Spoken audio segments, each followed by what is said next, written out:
Merci pour les croissants. Moi, je t'en prie, avec plaisir. Il y a aussi des pains, des chocolatines. Tu peux me passer la tasse Réseau Cortex, s'il te plaît?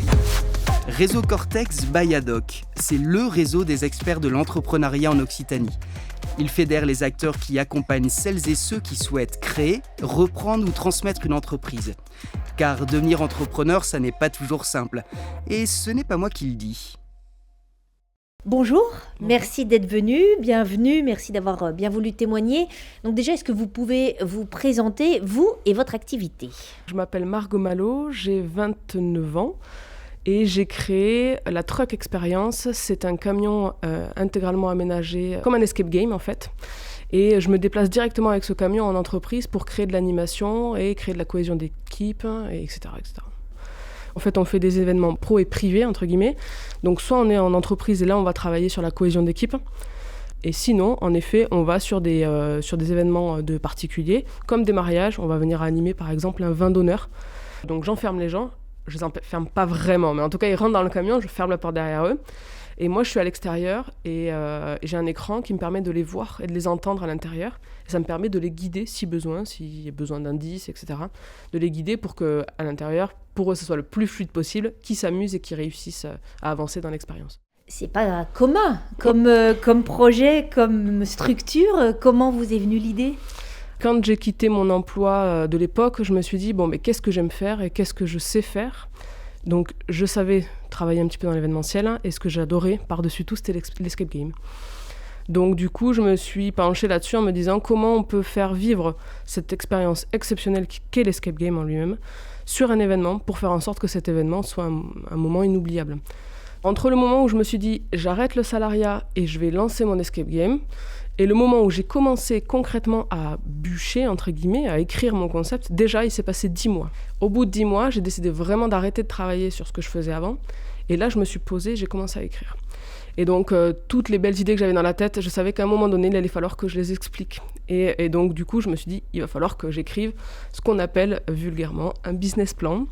Pendant 3 mois, j'ai complété mon business plan avec toutes les différentes tâches qu'on me demandait d'accomplir. Et là, vous avez été accompagné pendant cette phase-là? Dans un premier temps, j'ai fait 2 premières réunions avec le Pôle emploi.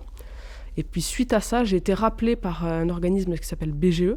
Donc c'est eux qui m'ont mis un peu sur le chemin du business plan et qui m'ont accompagné, qui ont relu mon business plan à plusieurs reprises pour me dire pour me poser des questions et pour m'amener à faire quelque chose le plus abouti possible.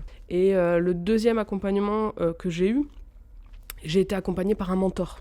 C'est une association qui s'appelle le MoveJ, qui m'a mis en relation avec une mentor sur Toulouse. Donc c'est un entrepreneur, on va dire, aguerri, qui accepte gratuitement tous les mois de me rencontrer et de me guider un petit peu, ou en tout cas de m'aider à prendre des décisions, etc., etc.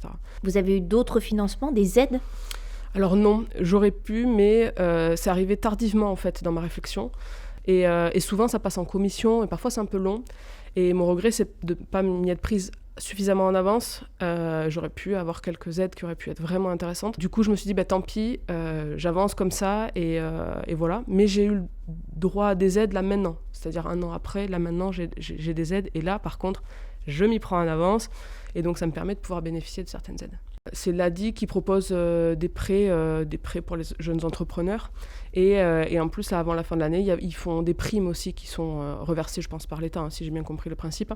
Et du coup, j'ai pu bénéficier d'un prêt de 3 000 €, je crois que c'était, avec une prime en plus, donc qui a permis que ce soit bien, bien confortable pour me permettre de développer la société, tout simplement. Donc, voilà. Quels sont vos projets, justement, vos rêves? Jusqu'où vous voulez aller avec ce projet-là, voire avec d'autres, Donc faire que cette société déjà fonctionne bien et derrière potentiellement en avoir d'autres dans le milieu de l'événementiel, par exemple, dans la création d'événements sur mesure, immersifs. Quel conseil vous donneriez à quelqu'un qui voudrait se lancer dans l'entrepreneuriat aujourd'hui, mais qui doute, ou même dans la reprise d'une entreprise, mais qui aurait des doutes, des hésitations? Je dirais que des doutes, il y en aura toujours. Donc, il ne faut pas attendre qu'il n'y ait plus de doutes, parce qu'il y en aura toujours. En revanche, et j'en avais parlé, je crois, il y a la semaine dernière, ce qui est hyper intéressant, je trouve, en tout cas c'est ce qui, moi, m'a aidé, c'est d'être convaincu par son projet, mais de ne jamais oublier le monde qui nous entoure. Parce que des fois, on a parfois des mauvais retours, des choses comme ça. Comme ci, comme ça, on peut les laisser passer. Par contre, si c'est quelque chose qui revient, il faut quand même être conscients du monde qui nous entoure, parce que c'est eux qui vont nous faire travailler derrière. Donc il faut quand même écouter, réussir à écouter sans se décourager. Donc c'est trouver la posture entre deux, c'est pas toujours évident, mais c'est hyper intéressant, je trouve. Et savoir se remettre en question, Ouais, c'est ça en fait, c'est ça que ça sous-entend en fait, hein, être capable de se remettre en question et de prendre un peu de hauteur sur notre propre projet et nos propres ambitions. Ouais. Merci beaucoup. Avec grand plaisir, merci à vous. Je vous sers un petit café.